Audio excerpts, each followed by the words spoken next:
Thomas Green here with Ethical Marketing Service. On the podcast today, we have Kalpna Suthar. Kalpna, welcome.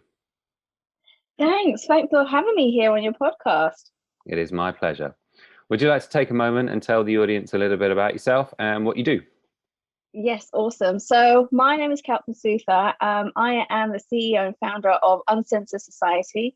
And what that really means is I help business owners, entrepreneurs on 5 main pillars of business, which is sales, marketing, finance, operations, and leadership. And of course, we also throw in elements of things like mindsets and, career and life balance as well. So all of that comprised together. I help several people all over the world able to kind of start their business and also scale their business. Sounds useful. I should be able to get a lot from the conversation. I hope you do, and your audience as well. Well, the topic of conversation, at least the proposed one, is how to deal with adversity. So are you happy to talk about that today? Oh, yes. I don't know where to start with that. I could go on and on dealing with adversity. So just to kind of get a background on how this all started. So before I even joined this industry, believe it or not, I was a police officer in London, UK. And I was an officer for 6.5 years, chasing criminals and, getting these bad guys off the streets. And well, one morning I woke up and I went into the shower, as you normally do, as soon as the hot water touched my skin, it started burning, right? I jumped out, went straight in front of the mirror and found that my entire body came out in a rash. No idea how this happened. I was perfectly fine when I went to sleep the night before. And so I called up my friend whose mum is a nurse, told her, and she goes to me, you need to get to the hospital. Go to the hospital right now.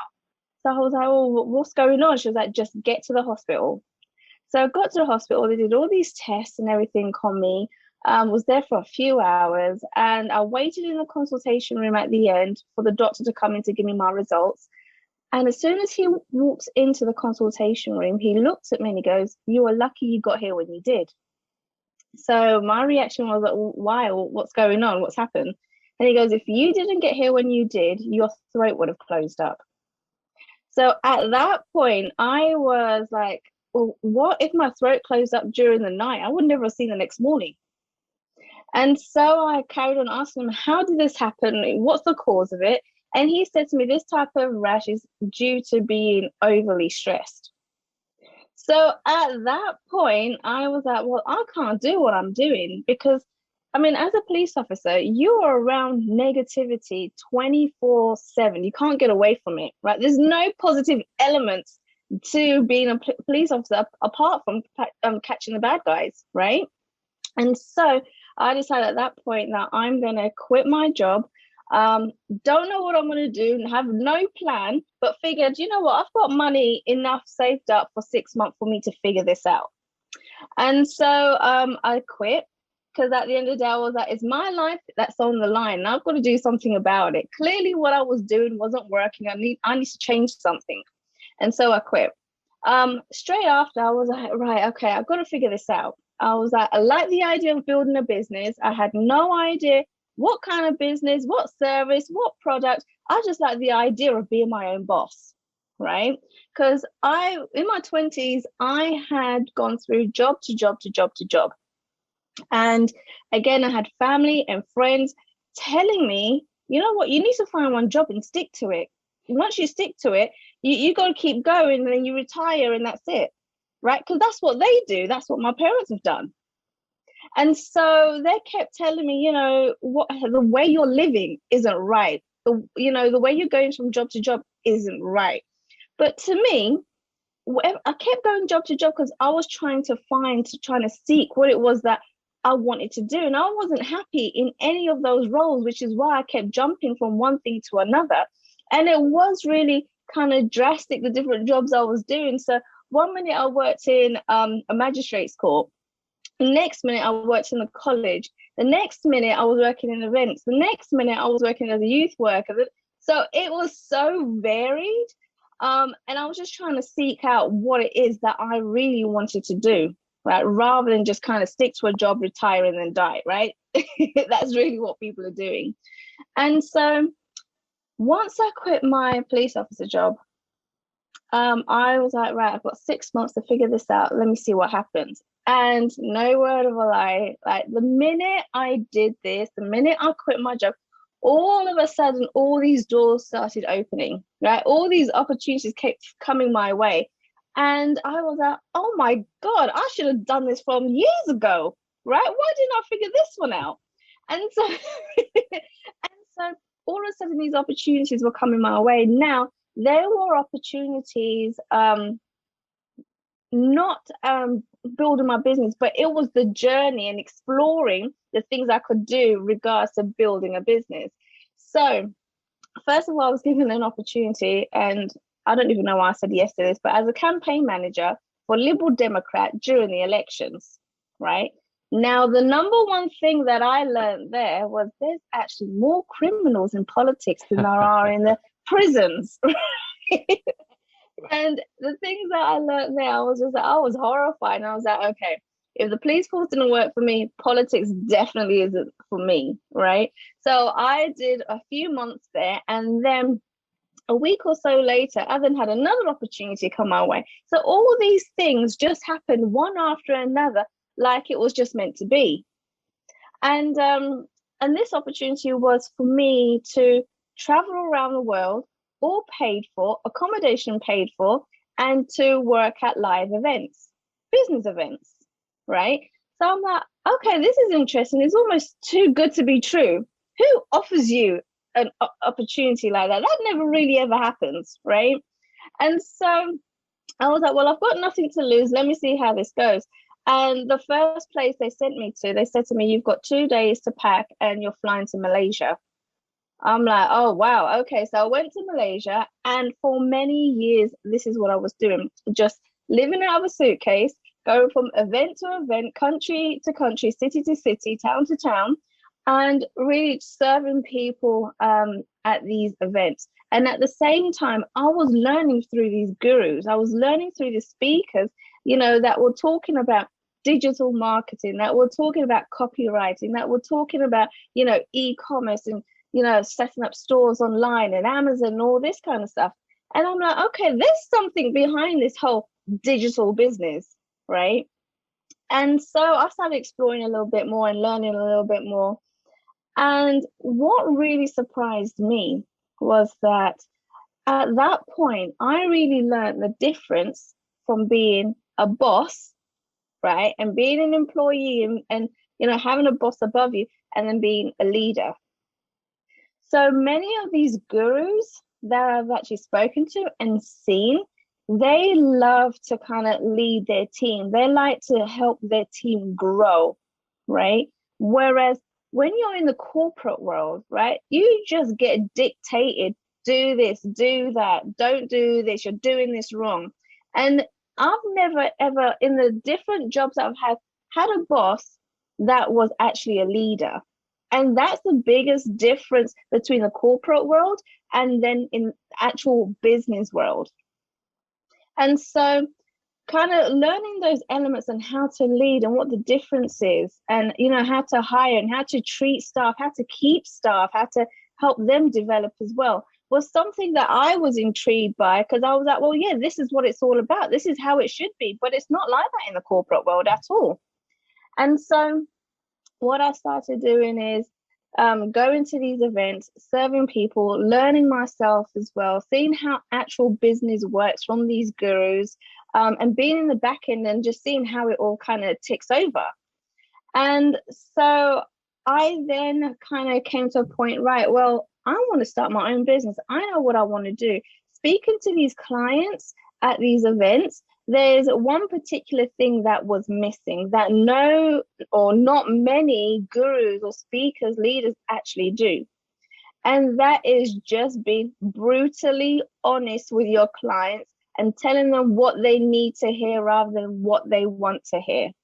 Okay.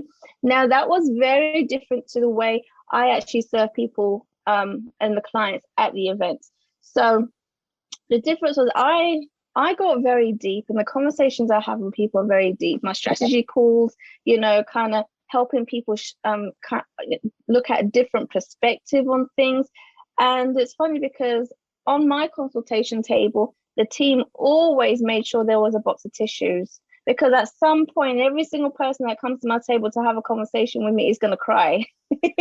Unfortunately, it could be a good thing or a bad thing. They've had a revelation on something, but they always seem to cry. And it's because of the kind of conversation you have, and you get very deep with people, actually find out their why, what's going on with them, right?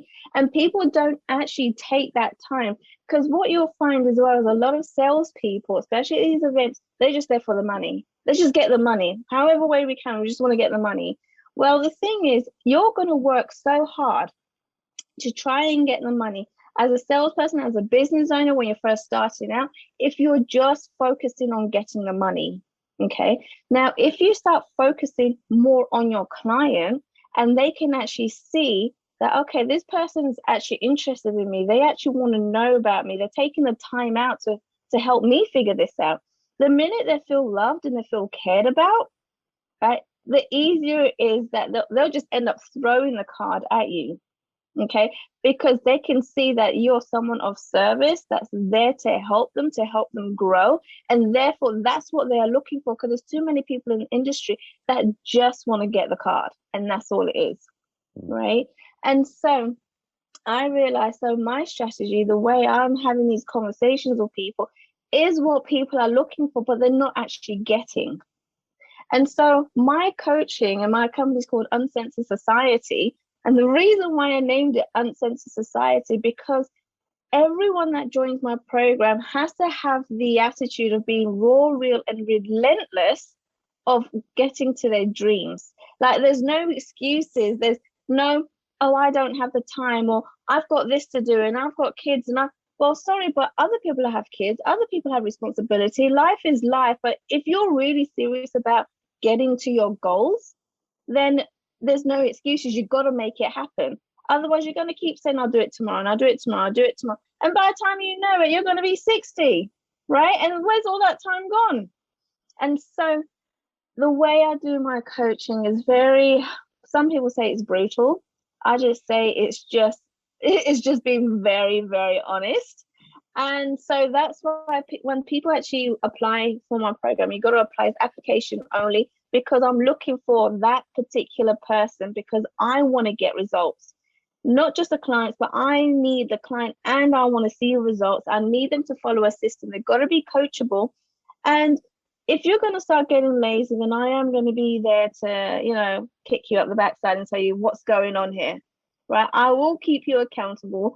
And people do cry when I have these conversations with them. And so if you're one of those people that are not going to be serious and not committed, not driven, and you're scared of, me being there and patting you on the shoulder and saying to you what's going on, then don't join my program, because I'm not going to be one of those people that mollycoddle you and pat you on the head and tell you that life is going to be okay. It's not going to happen, right? Life isn't going to be okay. You got to take action. You got to do something about it. Well, it's a great opener. So thank you for that. I feel like I've got a load of things to follow up on.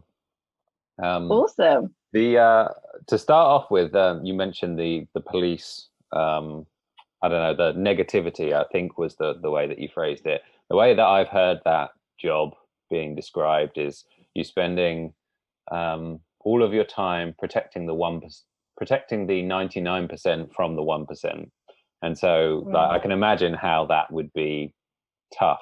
Is there anything that you think specifically made you react in the way that you did? Was there any tipping point, or was it oh god, there was many, but I guess towards the end, it was a lot of changes, governmental changes, and this is when Theresa May came in, and she just completely boshed the whole system up, right? And so it was almost like we were expected to do more work, more hours, but not get rewarded for it, right? And it just took a toll on everyone's body. But you know what? I never realized. I knew that I didn't like the negativity and it was getting to me, but I didn't actually realize how much of a toll it was actually taking on my body. And I don't think a lot of people feel that way. I feel like they don't, when they're stressed out, they don't really realize how much of a stress it causes on the body until you react a certain way. But then if you're lucky, right, it's too late, but it's not too late, because you might react to it and something really bad happens and you know you got to do something about it, or it might be too late to a point where maybe my throat would have closed up that night and I wouldn't have woke up the next morning, right? So I think it's being aware of what's going on with yourself and knowing yourself and your body in order to make those changes. Now, the reason why I decided that, okay, I'm not going to continue, right, wasn't just because of my reaction and what happened, although that played a big part. But I was kind of like, I was thinking about it for a long time, but there was no reason, or no good enough reason to kind of say, all right, I'm going to leave now, when I was thinking about the good and the bad. The minute my life was on the line, I was like, okay, this is a great big wake up call, right? There's alarms ringing off the hook telling me, all right, come on now, you got to make some changes. But it was playing on my mind for some time, and so that was one of the things that tipped me over the edge. But there were so many different changes in the entire policy, policing, that it was just not headed in the right direction, or the direction that I wanted to be in. Yeah, it looked like it was going to get more stressful, I would imagine. Yeah. You also mentioned about job hopping. I was also exactly the same. Right. And I also got the kind of feedback that you did, in the sense that, from everyone around you, they're telling you to stick with one thing so that you get good at it and you stay in that job. Yeah. I wasn't doing this consciously, but since, being involved in self-development and, as you said, digital marketing, I've heard it described as like testing. So you're testing things in order to find out what you do and don't like. And then when you settle something in the way that you have, it's easy to stick to, because you just, presumably, you enjoy what you do. Exactly. And what I've actually heard from various gurus is that apparently in your 20s, you're meant to be experimenting. You're meant to be kind of going from job to job to see what you like, what you don't like. And then when it comes to your 30s, you should basically have figured out what it is that you want to do and don't want to do. By the time you're in your 40s, you should be making pretty substantial amount of money in the kind of job or business that you've gone down. And then 50s, you kind of think about retiring, right? So I was, at the minute I heard that, I was like, well, I guess as an entrepreneur in my 20s, I was doing the right thing, right? And going job to job and trying to figure all of this out. And so where most of the society, culture tells you, you shouldn't be doing that. That's so wrong. You're living your life completely wrong. And, you meant to stick to one job. As soon as you finish uni, you meant to stick to that job and just retire. I'm like, well, that's where most of the world is going wrong. And I think growing up, one of the things, and people still tell me this, they always tell me, oh my God, you're so weird. You're so weird. Like, we don't understand the kind of things that you're doing and why you're doing it. You're just weird. And I have a mentor right now. I believe in coaches. I believe in mentors in all areas of my life, especially the places that I'm weakest at. And he just told me, well, that was a hint to tell you need to find new friends. The people that you're hanging around with, right, clearly are not on the same wavelength as you, right? They're in a different place and you need to find more friends. He goes, now you've got these particular friends in business and industry. Have any one of those called you weird? I was like, no. He goes, that's because they're in the same wavelength as you. And I was like, interesting. Yeah. But I guess when you're younger and you're in that situation, you don't realize it. You think, why is everyone calling me weird for? Yeah, I haven't heard that, so that's a really interesting, a bit sad, I suppose, if you've had like years of friendship. But then I guess you get to a point as well when you kind of realize you're going in a completely different direction to most people around you, and that's when you got to kind of do the spring cleaning, unfortunately, and decide, maybe you do need to kind of have new friends, and maybe you have left the people that you grew up with behind. Mm. Or at least And start to manage the amount of time that you spend with certain people, I suppose. exactly that too. Yes. You've And used the then that's the term whole, gurus a few times. yes. I think Hmm. it's worth maybe a definition, just because, like, some people use it positively, some people sell against it. So, what Mm. do you mean by the term guru? Okay. So the term guru, I mean, is someone who's an expert in their field that has been there themselves, right? Kind of knows the struggles, the pitfalls, has kind of figured out how to get around them, and has actually someone not just telling you a story and telling you what you need to do, but has been in those shoes and has actually done it, experienced it, and has come out the other end of it. Okay, That is a guru to me. Hmm. so it would be more of a positive Oh, way. definitely. Yes. Okay. And regarding, I think it's a great story. Certainly has some adversity in it. Going along the lines of what people can learn from it, based on what you've been through, um, what you've learned. What would you say the principle is that other people can apply there? So the biggest thing is that people need to learn to fail, right? Learn to fail as many times as possible and learn to fail big. Now, a few years ago, I was actually called to go to Costa Rica and be there for a few months to help another CEO, a speaker, a guru with events in Costa Rica. And I thought, okay, that's amazing. So I packed my bags and I flew over. Everything was all good. It was actually a beach resort. You know, the views were amazing under the sun, palm trees, swimming pool, like it was like paradise. And so I was there for 3 weeks. Everything was going great. And then the company shut down, right? It just click of a finger, it just shut down, which meant I had no shelter because the company was paying for it and their account shut down. So they were no longer paying for that. They were paying for my food, they're paying for drinks. I had no water, I had no food. And I wasn't expected to fly back until a few months later, which means I was stuck in Costa Rica for a few months with no shelter, food, or water. And at that point, I was like, "Holy crap! What am I going to do now?" Right? I'm literally homeless now in a foreign country. I don't speak the language. What the hell am I going to do? And so I had to kind of think on the positive side of it. I was like, it could be much worse, right? I've got the beach, I've got the sun, right? I can sleep on the beach. It's perfectly fine, right? I can get away with that for a few days. Um, and so after my brain started ticking, I was like, okay, I've got to do something to at least be able to survive and have the basics. And so on the beachfront, there were several different hotels. And I was out with everything I've learned with my skills from these gurus that I've been, following and everything. I decided to approach these hotels and say to them, okay, I can help you get more customers in. Let's get leads in. I can help you with the marketing. I can help you with the graphics. I can help you with lead magnets. I can help with photography, all of that stuff. Let me help you get leads in, but I need accommodation, I need food, and I need water. And that's how I survived for a couple of weeks after that, right? Just to make sure my basic needs were met. And then eventually I was able to fly back to London.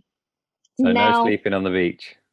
no sleep at the beach. I didn't need to sleep on there. I had the view. I was able to go out on the beach. Awesome. Um, but I mean that was a huge lesson. Um, and honestly, there was something that was telling me, and I always believe you always go with your gut feeling. Okay, when it comes to business, go with your gut feeling. Um, I knew that I was going to be okay. I didn't know how. I didn't know when it was all going to pan out and work out, but I knew I was going to be okay, right? And I was with two other people that were working with me on the team who were completely stressing out. They were pulling out their hair, right? And all I could do at that point was just laugh. I couldn't do nothing but laugh. And people kept asking me, why are you laughing? Like, what are you going to do? And the only reason I was laughing was because through my reading, through my studies, I've learned that most of these people who are now multimillionaires, billionaires, they've been through similar situations where they've lost everything. And I'm like, holy crap, maybe this is the right thing. This is the sign to tell me I'm going to be a billionaire one day, right? If I'm in the same position where these other people have been, this is probably a positive sign, right? So that's the way I looked at it, right? And I was like, well, I'm not silly. I can figure this out. I don't know what I'm going to do, how I'm going to do it, but I will figure it out. And all I can do is laugh. I've got the beach as a scenery. It could be worse. And so that's what I pretty much did, and just help people get more customers and leads in. Yeah, and just kind of compromised and got shelter, water, and food, and that was it. The thing I like about that is, you know how the topic of mindset is often discussed, but where the quote unquote rubber meets the road is where you really get put in a tough situation. Yes. And that's when you Yes. see whether or not it's kind of all theory or whether you can apply it. And I had an example kind of like this when everything that's been going on societally of late, Yeah. whether or not the types of people, you know, some people went for it and some people are doing just fine as a result of it. And some people are like, you know, that's it, I have to close. And it's where the mindset doesn't kick in. Yeah, I mean, as business owners, entrepreneurs, you've got to be creative, right? You've got to start thinking out of the box, and you've got to adapt. If you're not able to adapt to the way the world changes, then you're going to get completely stuck. You're going to end up failing. Because at the end of the day, we need to change with the world. The world isn't going to change with us, right? And if you're going to be waiting for the world to work out the way you want it to work out, well, you're just going to be digging yourself a bigger hole, right? So yeah, being creative, and that's what I mean. I mean, fail to the point where you're so stuck that you it kind of forces you to think out of the box and get creative in order to survive. Now, if you can do that, there's nothing that the world can throw at you that you won't be able to survive. You mentioned your coaching style, which is, now correct me if I'm wrong, if I haven't phrased it correctly, occasionally giving a kick up the backside. Yes. Where does that come from? Why is it that you take that approach? Because I like that approach myself, and I've had a lot of mentors, coaches, and gurus do exactly the same for me. And once I didn't like it in the beginning, I was like, why is this person speaking to me like this? Right. But not realizing at the time that they're doing it for the benefit for me, not for them. Right. And I actually accomplished so much more, right, in the first year and a half of me quitting my job as a police officer and then learning from these gurus than I did in 6.5 years of me being a police officer. And that was because of these coaches and mentors actually doing exactly the same to me. Sounds And like a really so, good environment to be in.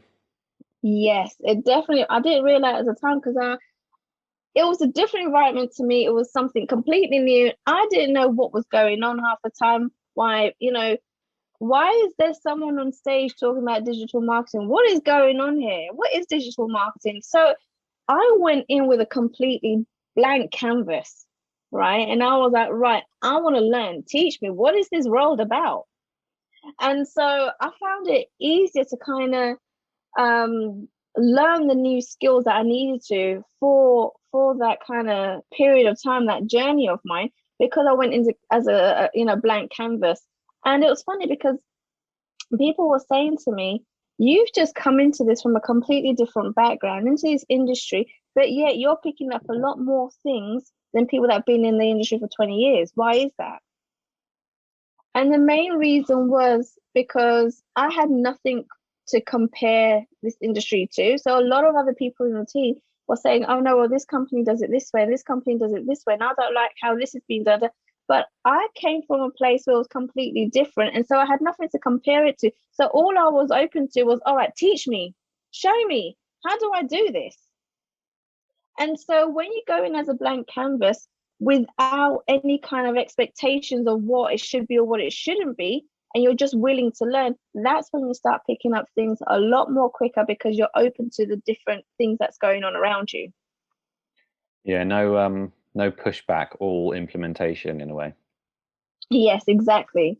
And so that's the reason why I decided that I want to do my coaching this way, and that when I've spoken to people, it's worked every time. And then because I was for a long time with the sales team, realized that my sales rate was so much higher than everybody else's just because of the way I coached, spoke to people, had these conversations, made people cry, and the results were there. Interesting. Yeah. And so I was like, okay, this is how I want to do my coaching, and this is what my business is going to be called. And it's only going to be, to specific people that are open to that type of coaching.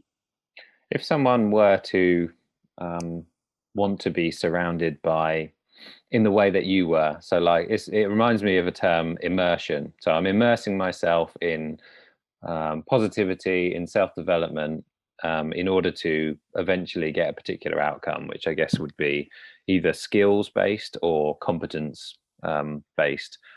Now that presumably, I mean, that isn't open to someone, they can't go and do events in business seminars anymore. What Right. would you encourage them to do? So how I did it was for I think about 6 months to 8 months before I quit the policing job. I was doing a lot of journaling, and I was actually got to a point where I was talking about, you know, the things that I want right now, and then I advanced to writing down. You got to put it in pen and paper. There's no point in just keeping it up there. When you put things down on pen and paper, it kind of throws you out to the universe, right? You don't know which direction it's going to take you, when it's going to happen, but you're just letting the universe know that this is what you want, this is how you want it. And you've got to be very specific as to what you want as well. And then I kind of said, I want to be part of a community, a team of people where they push you to be better. I want to be, part of something that is going to be changing the world, changing people's lives. I want to be part of something that's bigger in the world. I want to be part of something that, where people are kind of guiding me and helping me develop as well. And then, so that constant thing was going around in my head, and I was journaling every single day before I went to bed. And then what I was doing, also in the morning, is listening, and so it has a subliminal effect on your brain to the secret. So I used to have that playing on my DVD in the background. And so I just kept focused constantly and having all this positivity going in, and actually focusing on what I want.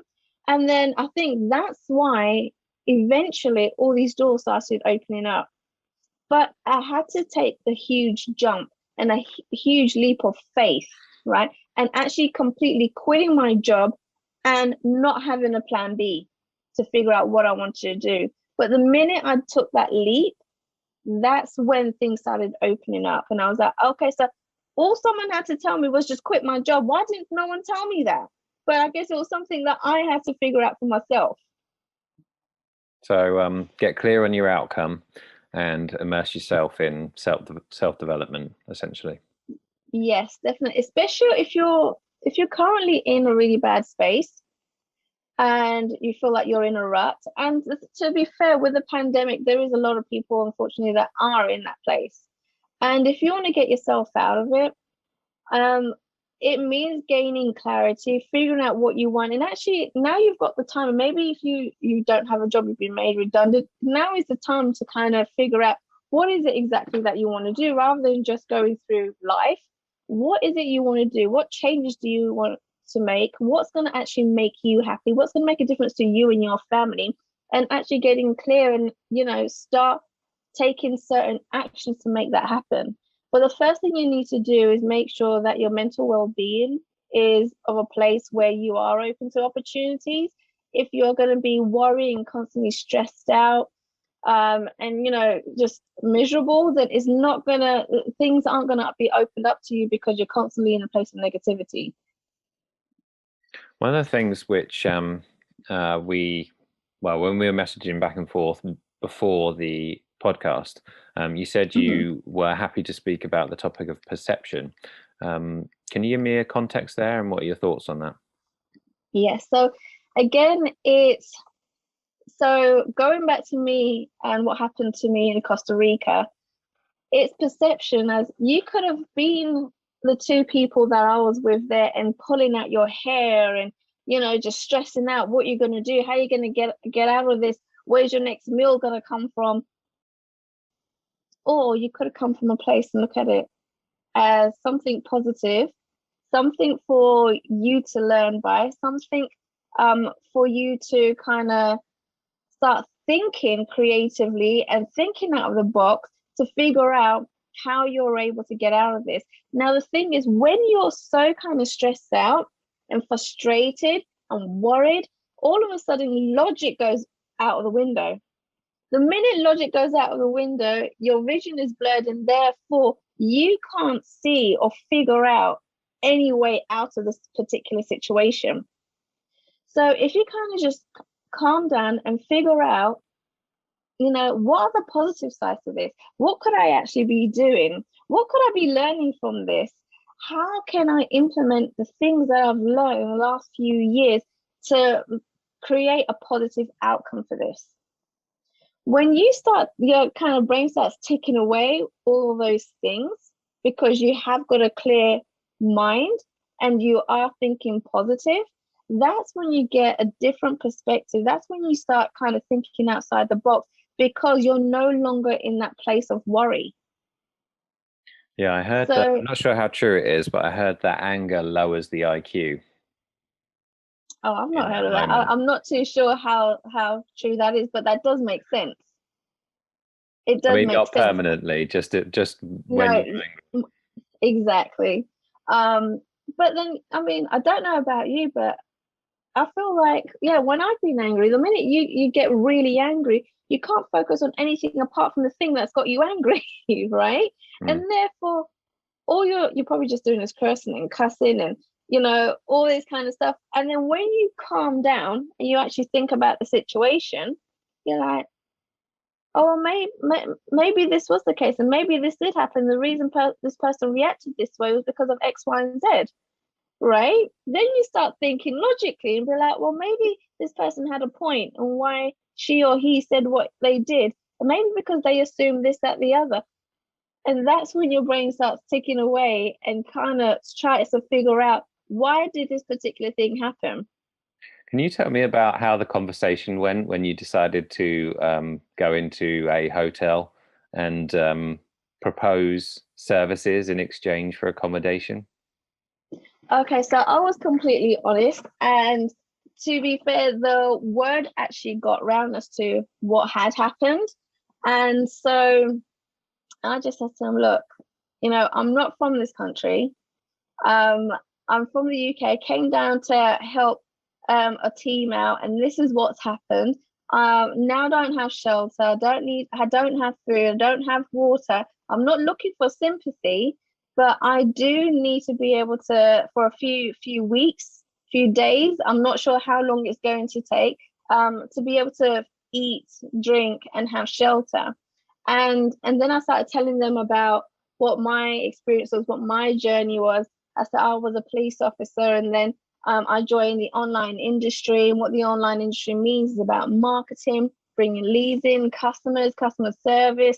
Making sure that your website is up to date. You're able to kind of create content where you're telling people what you provide, all this kind of stuff. And then I started showing, I go, do you have a computer or a laptop?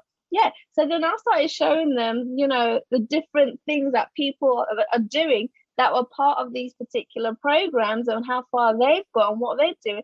And, all these different reviews, because when people are going to events, they're constantly clicking away photos, photos, photos, photos, photos, right? And it's showing, look, this is what people have been putting up on their Facebook.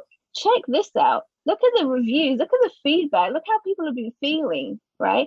So I said to them, if I can get those leads in for you, show you, not just do it, but actually show you so you can carry on doing it when I'm not here, And so you can get these types of reviews for your company.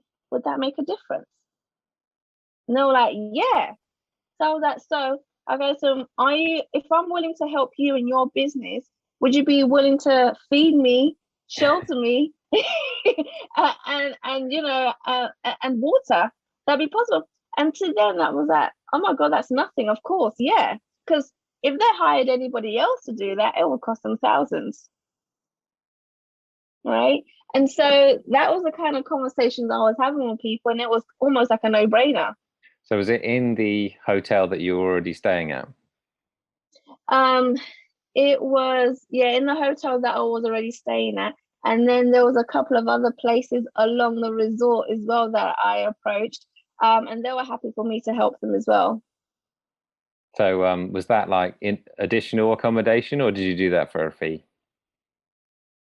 No, so what I started doing was one place where they were saying, okay, we'll give you food. So breakfast, lunch, and dinner. That's what I needed food for, right? Breakfast, lunch, and dinner. So where the main place was giving me accommodation and breakfast, then I would have another place where they will be giving me lunch, another place that was giving me dinner, right?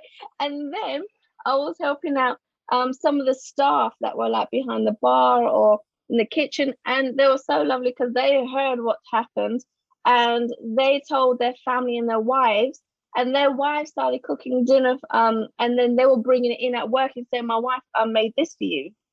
And I was like, oh my goodness. They were like, yeah, we told our wives what happened to you in your story. And she was like, yeah, we've got to take some food over there to them, to those guys.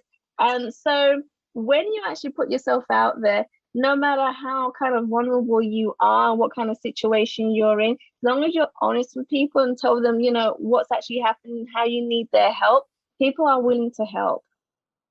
Well, it's a very entrepreneurial story, which is why I'm Oh, thank smiling a you. lot. But it reminds me of, have you ever heard the sort of analogy of what would you do if you were like dropped into a country with no money, and all you had to do was, and no money either, what would you do? Yeah. And you've literally lived that story, so it's kind of, that's why I was Well, interested in have hearing you more about it. Have you heard of the program called the Undercover Billionaire? I haven't watched it, but I have heard of it. Oh my goodness, they've got second season out. You have to watch it. Now you've got these three entrepreneurs. One of them is Grant Cardone, right? So they're already billionaires. They've put them in a remote area. Nobody knows them, different identity, different name, right? And all they were given is a truck, $100 bill, and a phone with no contacts. And they've been told they've got 90 days to build $1 million company with just those three things. And actually kind of seeing the turmoil, the kind of mental stability you need to have, what they're doing on a daily basis to make this happen.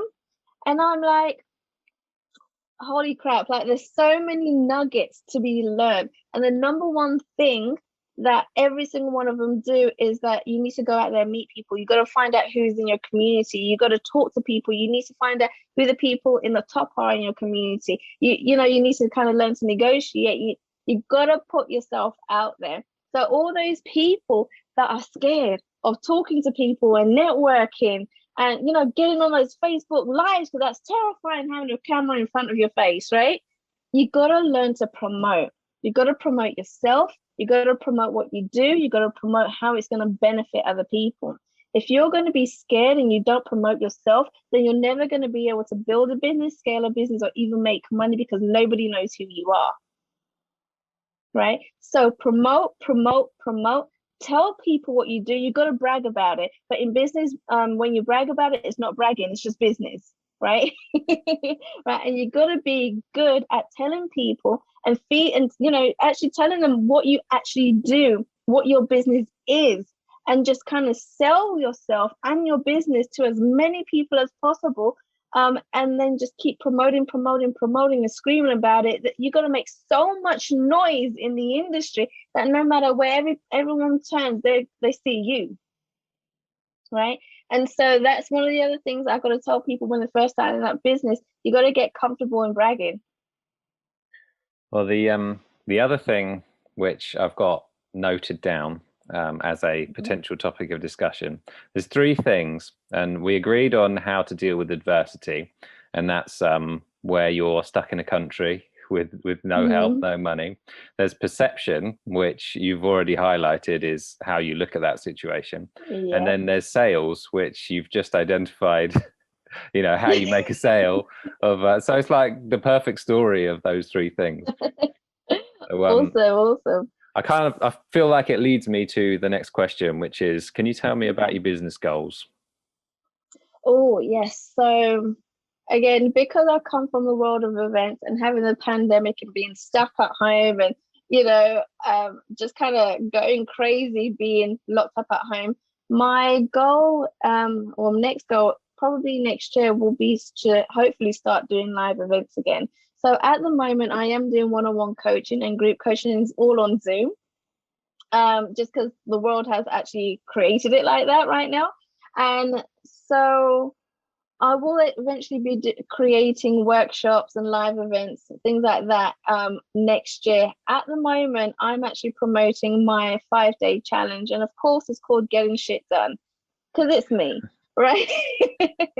And so that will be starting next month. So if anybody wants to join the 5-day challenge, which is basically looking at your long-term, short-term goals, looking at your perspective, make sure you're not procrastinating, making excuses, how to actually start hitting targets, hitting deadlines, and getting things ticked off your to-do list. So I actually plan that all out on a 5-day training on how to do that step by step. So not only do you can kind of take that into your business, you can take that into your everyday life as well. So you don't feel overwhelmed, frustrated, annoyed that you want to do all these things and it's not happening and it keeps getting put off. Let's stop that and let's actually get shit done now, right? And so if anyone wants to join me on that, then you can either, hit me up on Facebook, email, website, and I'll give all those details later on at the end of this podcast, so they can actually go and have a look. But so my aim is to actually get out there to a lot more people in the world. I'm already speaking to people internationally anyway, and that's amazing. But it's I want the human to human contact. I feel that this pandemic, where people have kind of not had that contact, and it's been on Zoom, it's been on the screen, that people actually need that. And actually kind of finding out, these people and speaking to them face to face and being at live events, I feel that brings a whole different energy to business, and people still need that. And so that's what I want to do. And I actually want to be able to meet the people. And, I'm a very, my communication is very touchy-feely. Maybe people don't like that, but I am kind of like, like to rub the shoulder, rub the arm, and just kind of speak to them and, hug them. And I'm a huggy person, as much as I probably don't sound it because I make people cry, but I like to hug them at the end of it, And so that human to human contact is something that's really important. I think is important in business. And then we can't kind of let that slip either, even though, we've had the pandemic, we've got to make sure that that's still kicking and alive and the energy is still there. And so that's my plan for the next year. Sounds like a good plan. Oh, yeah, I'm looking forward to it. Is there anything that would be of value that I haven't asked you about today that you'd like to share? Yes, so I want to just go through a bit more on gaining different perspective, a positive perspective on anything that you do. And in fact, if you don't mind, I would like to use you as an example. So there's 3 main things that are particularly important, and that's time, money, and change. But out of those 3 main things, right, there's one thing that you must have in order to be successful. And out of those 3 things, which one do you think that is?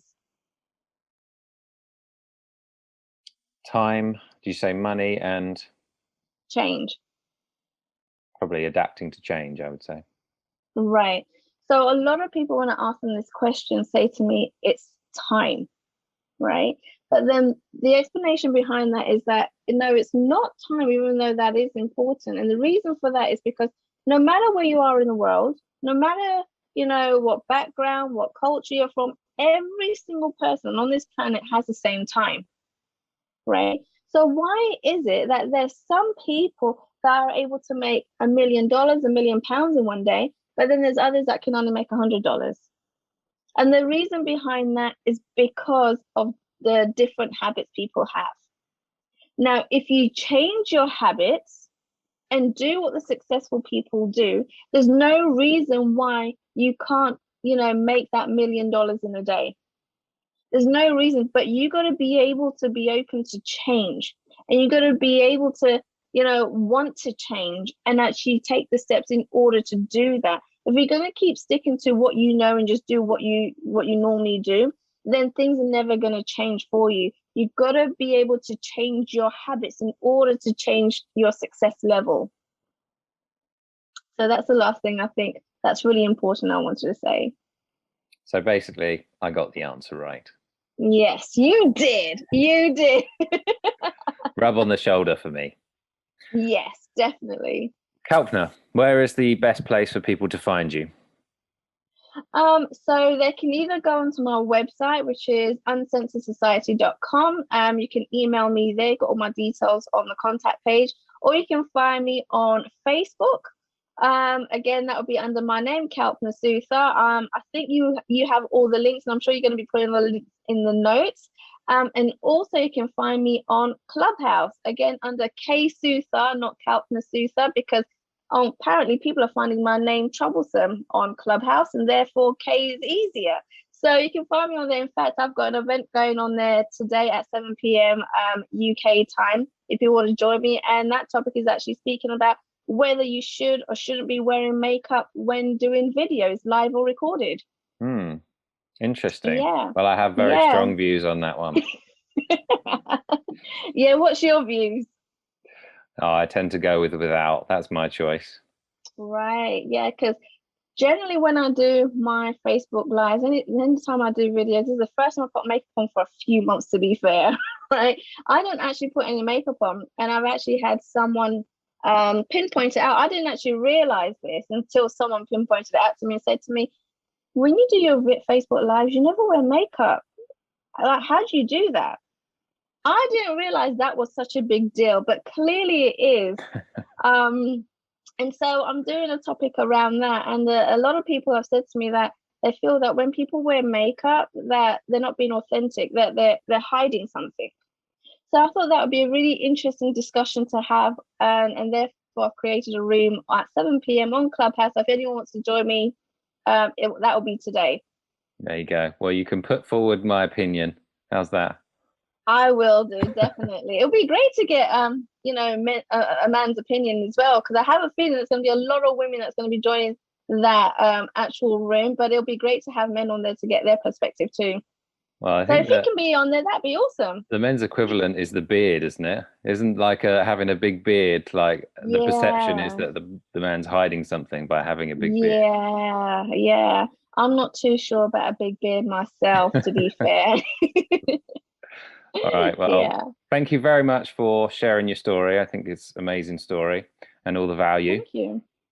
Awesome. Thank you for having me on your podcast. I really appreciate it. And I look forward to kind of, hearing the feedback from your audience and see, what they've learned and what they've got back from it and all the kind of nuggets. So I look forward to that.